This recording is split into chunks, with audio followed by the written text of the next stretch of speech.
সকল অশান্তির দুইটা মূল আছে, আরেকজনের সাথে নিজেকে তুলনা করা, আরেকটা হলো আরেকজনের কাছে কি করা, আশা করা। মানুষের চাইতে বেশি আশা করা উচিত না।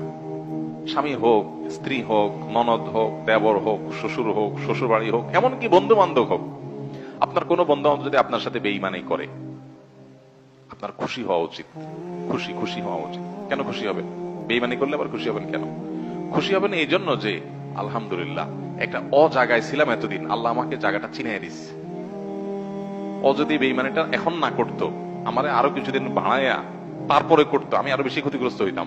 আল্লাহর শুকর, আলহামদুলিল্লাহ আমি যে অজাগায় সময় ব্যয় করছি, এরকম জিগরি দোস্ত বানায় রাখছি, ও আসলে কালসাপ, এটা আল্লাহ তাআলা আমারে জানাই দিছে। আলহামদুলিল্লাহ আমি খুশি হয়ে যাব। নেগেটিভ জিনিসটাকেও পজিটিভ ভাবে আমরা দেখতে পারি। যত হতাশা আছে, এই হতাশা দূর বেশিরভাগ ক্ষেত্রে হয়ে যাবে শুধু মেন্টালিটি পরিবর্তন করলে। আল্লাহ আমাদেরকে সেই তৌফিক দান করুন। আমাদের কিচ্ছু নাই ঘরে, অল্প স্বল্প আছে, আমরা যা আছে তার সাথে তুলনা করবো না। আমার যা আছে তা নিয়ে অনেক হ্যাপি, আলহামদুলিল্লাহ। আল্লাহ আমার ছেলে মেয়ে সুস্থ রাখছেন, ক্যান্সার দেন নাই, বড় কোনো ব্যাধি দেন না, আল্লাহ শুকর।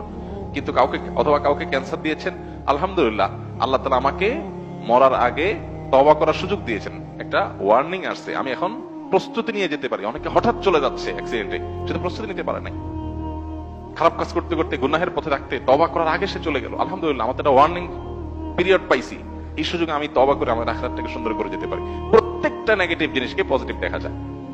বিশেষ করে আজকালকার যে হতাশা, এগুলো বেশিরভাগই হলো আমাদের অনেক খাই স্বভাবের কারণে। আমরা ভাবখানা, আমি এরকম অনেক মানুষ দেখেছি ব্যক্তিগতভাবে, আমি পরিচিত অনেক মানুষের সাথে, নাই ভাই কিচ্ছু নাই, ব্যবসা বাণিজ্য অবস্থা একবারে খারাপ। এরপরে দেখা গেল ছেলে ফেলে নিয়ে, বাচ্চা কাচ্চা নিয়ে উনি ব্যাংকক গেছে ঘুরতে। ভাই ব্যাংকক গেছেন ঘুরতে, আপনার না খুব অসুবিধা? ভাই এটা তো 10-20-50 লাখ তো অ্যাকাউন্টে আছে, এটা তো কোনো ইয়ে না। আমি কোটি কোটি টাকার যে ব্যবসা আছে আমি সেটা কথা বলতেছি, ফ্যাক্টরি গুলা বন্ধ, হানতাম, কিন্তু ওনার সব চলতেছে। মানুষের চাহিদা যত বাড়ে সে তত দুঃখী হয়, চাহিদা যত কমে সে তত সুখী হয়। এই জন্যই কানাআত বা অল্প তুষ্ট থাকার শিক্ষা নবী সাল্লাল্লাহু আলাইহি ওয়াসাল্লাম দিয়েছেন। মুসলমান কখনো খাই স্বভাবের হবে না। যত বেশি খাই স্বভাব হবে, যত বেশি অন্যের কাছে আশা থাকবে, তত বেশি আপনি দুঃখী হবেন। এই জন্য এই জিনিসটা ছাড়তে হবে। কারোর কাছে আশা খুব বেশি করা যাবে না, এবং অন্যের সাথে কম্পেয়ার করা যাবে না। বিশেষ করে অন্য আমার চাইতে ভালো থাকলে ওটার ব্যাপারে কম্পেয়ার করা যাবে না। পৃথিবীতে আল্লাহ ছাড়া আর কারোর ব্যাপারে আশাবাদী থাকবেন না। এমনকি নিজের মা বাপও না, নিজের স্ত্রীও না, স্বামীও না, সন্তানও না, ভাই বোনও না, জিগরি দোস্ত না, কারোর ব্যাপারে না। আশা করেন, খুব বেশি আশা করে বসে থাকেন না। আশা করার পাশাপাশি এটার জন্য প্রস্তুত থাকেন, যা আশা করতেছেন তার উল্টাটাও হতে পারে। মোচের তেল দিয়ে গেছেন, অনেক কিছু আশা করতেছেন, যাই দেখেন জিরো।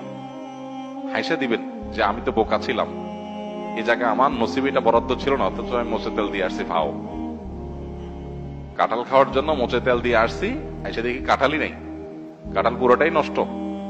তাহলে আমি অহেতুক একটা প্রস্তুতি নিছি, আমার তকদির এটা ছিল না।